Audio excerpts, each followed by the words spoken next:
Hello friends, welcome to ISS platform. आज मैं आपको बताने वाला हूं जो कि Thalapathy Vijay star turn politician बने हैं।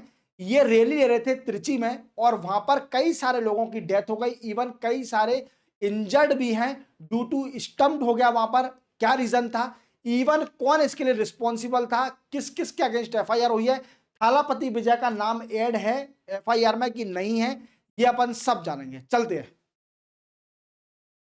देखो, सबसे पहले आप देख लीजिए एक्चुअल में हुआ क्या था, एक्चुअल कंडीशन क्या हुई थी। देखो, आप थालापति विजय रैली ले रहे हैं, इवन गैदरिंग देखिए, इनको देखने के लिए लोग बाग इतनी भीड़ जमी हुई थी। इवन ये इतने बड़े स्टार हैं, इवन मुझे भी अच्छे लगते हैं क्योंकि मैंने भी इनकी कई सारी मूवी देखी है और क्योंकि साउथ इंडियन मूवियों का भी ट्रेंड चल रहा है और इनकी story line one of the best होती है इंडिया के अंदर। तो ऐसे ये हीरो है थालापति विजय, बड़े अच्छे हीरो है, वर्सटाइल हीरो है हम कह सकते हैं। और ऐसे ही त्रिची में ये रैली ले रहे थे और इसी रैली में स्टम्प्ड हो गया कुछ लोगों के कारण। वो बताऊंगा रीजन में आपको क्यों हुआ स्टम्प। उसी वजह से कई सारे 40 पीपल डेथ, इवन कई सारी वुमेन और कई सारे चिल्ड्रन अभी भी इंजर्ड है हॉस्पिटल में। कहां पर, वो मैं आपको डिटेल में समझाऊंगा। चलते हैं। देखो, सबसे पहले थालापति विजय कौन है। जैसे मैंने बताया कि ये एक सुपरस्टार है साउथ इंडियन मूवी के, इवन तमिलनाडु से बिलोंग करते हैं। अब इन्होंने क्या किया कि हम मूवी से साइडलाइन करूंगा और मैं अपनी एक अलग पार्टी बनाऊंगा, पॉलिटिशियन बनूंगा। और इन्होंने अपनी एक अलग पार्टी बनाई जिसका नाम रखा टीवीके। क्या है? तमिलगा वेट्री कजामगम। क्लियर, ऐसे ही नाम है टीवीके। और इसी पार्टी के नाम से अब ये प्रमोशन कर रहे हैं पूरे तमिलनाडु में क्योंकि इनको इलेक्शन भी लड़ना है। और यही देखते हुए ये तिरची में गए थे। कहां पर? तिरची। और वहां पर रैली ले रहे थे तो उसी समय कई सारे लोग वीकेंड से पेड़ पर चढ़े थे इनकी एक झलक देखने के लिए। और पेड़ की जो ब्रांच होती है वो टूटने के कारण वो नीचे गिरे, जो कि गैदरिंग थी कई सारे लोगों के ऊपर और उसी वजह से स्टम्प हुआ जिसमें 40 पीपल की डेथ हो गई, इवन 16 वुमेन जिसमें इंक्लूड है, even 8 children is also include. But one इसी के साथ 150 हॉस्पिटल है और हाफ ऑफ दर्जन people are in critical condition. अगर देखा जाए तो 6 लोग तो विक्टिम ऐसे हैं जो क्रिटिकल कंडीशन पे मौत से जूझ रहे हैं। क्लियर। देखो, इतनी कैपेसिटी नहीं थी तो भी इनको देखने के लिए, व्हाट आई मीन्स, मैं कह सकता हूं कि जो साउथ इंडिया के एक्टर होते हैं इनको एक्टर तो माना ही माना जाता है बट इनको भगवान भी माना जाता है। इनकी एक झलक देखने के लिए लोग बाग कितने पागल थे कि कितने सारी गैदरिंग हुई और even 40 people loss their life. देखते हैं अपन, आगे समझते हैं क्या कारण था। देखो, सबसे पहले सिचुएशन स्टार्ट कहां से हुई। सिचुएशन स्टार्ट कहां से हुई कि जब जो कि थालापति विजय हैं, थालापति विजय ये 7:30 पर तिरुचि में रैली ले रहे थे। 7:30 पर पीएम, रात में 7:30 पीएम ये रैली ले रहे थे। इवन कुछ लोग बाग इनकी झलक देखने के लिए पेड़ पर चढ़ गए। कहां पर? पेड़ पर चढ़ गए, वी कैन से ट्री पर चढ़ गए। बट वेट ज्यादा होने के कारण वहां की ब्रांच टूट गई। क्या? पेड़ की डाली टूट गई, डाली बोलते हैं, और ब्रांच टूट गई पेड़ की और उसी वजह से वो लोग बाग क्राउड के ऊपर गिरे।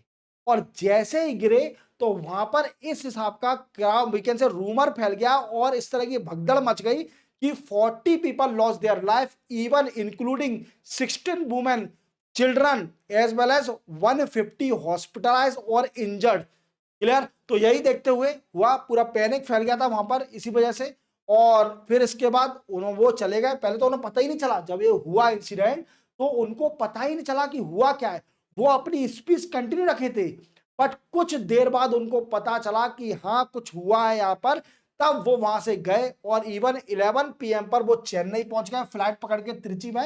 हालांकि त्रिची में पुलिस ने ब्रीफिंग मांगी थी इनसे कि एक्चुअल में हुआ क्या था, बट इनने मीडिया को रिप्रेजेंट नहीं किया, मीडिया से मना कर दिया कि मैं कोई भी स्टेटमेंट नहीं दूंगा, मैं सिर्फ ओनली पुलिस को ब्रीफिंग दूंगा, जो भी लोकल पुलिस है उसी को ब्रीफिंग दूंगा। वहां ब्रीफिंग दी उनको और यही है, फिर सीधे चेन्नई में 11 पीएम पर पहुंच गए।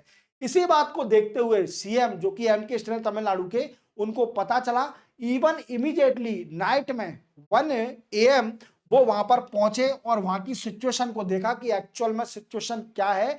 इवन हॉस्पिटल तक गए थे, देख सकते हैं आप। अब क्वेश्चन बनता है कि स्टेट क्या कर रही है। अब इतनी सारी डेथ हो गई है तो स्टेट, देखो आपको मालूम है कि डेथ होने के बाद स्टेट के पास एक ही फंडा होता है जो कि कंपनसेशन। इवन लाइफ मैटर नहीं करती है, लाइफ मतलब लाइफ, ये मेरे हिसाब से तो ये कहना है कि ये स्टेट गवर्नमेंट सोचती है कि लाइफ छोटी है पैसे के आगे, एक आदमी की वैल्यू ज्यादा है, क्योंकि एक पर्सन जो होता है वो इतना माइंडेड होता है कि उसके पास इतना माइंड है कि वो अनलिमिटेड पैसा कमा सकता है। और जो लोग बाग अपने माइंड को यूज नहीं कर रहे हैं तो वो वेस्ट कर रहे हैं, क्योंकि जो ह्यूमन है ये सबसे बड़ी स्पेसीज है पूरे वर्ल्ड में, और इस माइंड हमें दिया है, इसका यूज करके पैसा कमाओ, जो आपने सीखा है उसी पर काम करो। तो इसी को देखते हुए स्टेट गवर्नमेंट ने भी कंपल्सन डिसाइड कर दिया, और 10 लाख रुपीज जो उनकी डेथ हुई है उन सभी को 10 लाख रुपए दिए जाएगा। इवन जो कि प्राइवेट और गवर्नमेंट हॉस्पिटल है, इवन अपोलो हॉस्पिटल में भी जो भी इलाज लेना चाहता है उनके लिए सबके लिए फ्री कर दिया।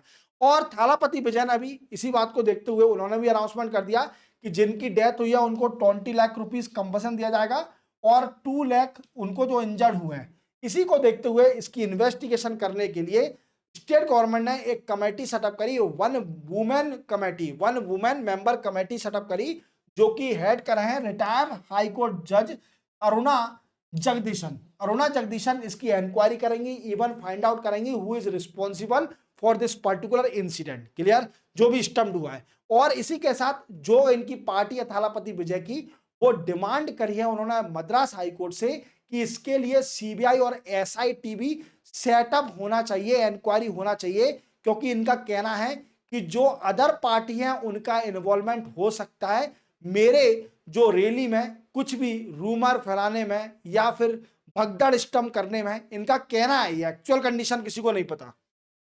देखा जाए अगर ब्लेमिंग क्या हो रहा है तो क्या है, जो पार्टी है टीवी के जो कि थालापति विजय की है, उन्होंने ब्लेम लगाया डीएमके एमके स्टैंड पर और बीजेपी पार्टी पर कि ये सब रिस्पॉन्सिबिलिटी इनको लेना चाहिए, इन्होंने कराया, इनके वर्कर थे, ऐसा कुछ बोलना है इनका थालापति विजय का। और इसी के साथ इनका यह भी कहना है कि जब मैं प्रीवियस वीक रैली ले रहा था, कहां पर, अरीलूर में ले रहा था, तो वहां पर जो डीएमके है, जो पार्टी है डीएमके की, उसने हमारी इलेक्ट्रिसिटी कट कर दी थी, इवन माइक्रोफोन मेरा बंद कर दिया था जिससे आवाज ना पहुंच पाए लोगों पर।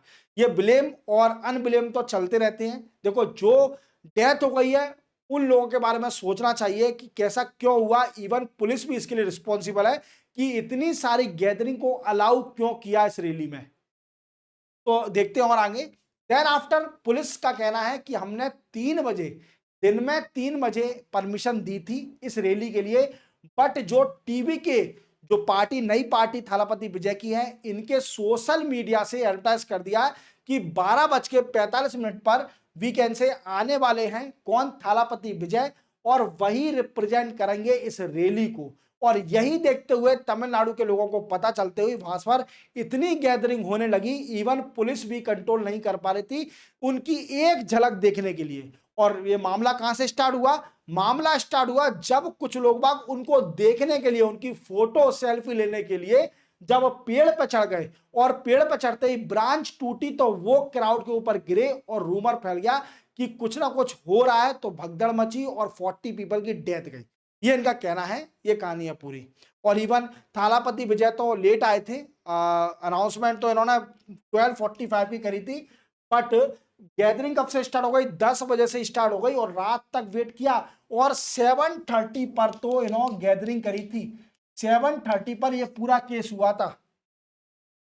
देन आफ्टर एफआईआर, देखो कई सारे लोगों के खिलाफ एफआईआर रजिस्टर हुई है, बट थालापति विजय का कोई नाम नहीं है इसमें एफआईआर में, क्योंकि इनका कहना है पुलिस का कि जो फर्स्ट और सेकेंडरी है रिस्पॉन्सिबल है, कौन, सेकंड एंड थर्ड फंक्शनरी है विजय के पार्टी के, वही इसके रिस्पॉन्सिबल है, उन्होंने ही ऑर्गेनाइज कराई थी, इसलिए वही रिस्पॉन्सिबल है। उनको देखना था कि इतनी सारी गैदरिंग क्यों हुई। क्लियर, तो उन्हीं के खिलाफ एफआईआर हुई है। इवन थालापति विजय का नाम नहीं आया इसके अंदर एफआईआर में। अब कौन कौन से सेक्शन के अकॉर्डिंग एफआईआर हुई है, अगर देखा जाए भारतीय न्याय संहिता के अकॉर्डिंग, तो culpable homicide not amounting to murder section 109, to act endanger life 125B and disobedience of order 123 section along with Tamil Nadu property prevention of damage and loss act, इसी के अकॉर्डिंग एफआईआर रजिस्टर हुई है इसी section के according, इसी act के according, और जो भी रिस्पॉन्सिबल है, अब जो भी